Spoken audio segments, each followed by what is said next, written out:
திருப்பாவை பாடல் 8. கீழ்வானம் வெள்ளென்று எருமை சிறுவீடு மேவான் பரந்தனகான் மிக்கமுள்ள பிள்ளைகளும் போவான் போகின்றாரை போகாமல் காத்துன்னை கூவுவான் வந்து நின்றோம் கோது களமுடைய பாவாய் எழுந்திராய் பாடி பறைகொண்டு மாவாய் பிளந்தானை மல்லரை மாட்டிய தேவாதி தேவனை சென்று நாம் சேவித்தால் ஆஹா என்று ஆராய்ந்து அருளேலோர் எம்பாவாய். இதன் பொருள் மகிழ்ச்சியை மட்டுமே சொத்தாக கொண்டவளே, அழகு சிலையே, கிழக்கே வெளுத்து எருமைகள் மேய்ச்சலுக்காக புல் மைதானங்களில் நிற்கின்றன. எல்லா பெண்களும் நீராடுவதற்காக வந்துவிட்டார்கள். அவர்கள் உடனே குளிக்கப் போக வேண்டும் என அவசரப்படுகிறார்கள்.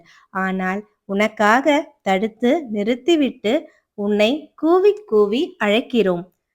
கேசி என்றும் அரக்கன் குதிரை வடிவில் வந்தபோது அதன் வாயை பிளந்து கொன்றவனும், கம்சனால் அனுப்பப்பட்ட முஷ்டிகர் உள்ளிட்ட மலர்களை வென்றவனும், தேவாதி தேவனுமான கிருஷ்ணனை நாம் வணங்கினால் அவன் ஆஹா என்று அலறிக்கொண்டு நமக்கு அருள் தருவான். பெண்ணே, உடனே கிளம்பு.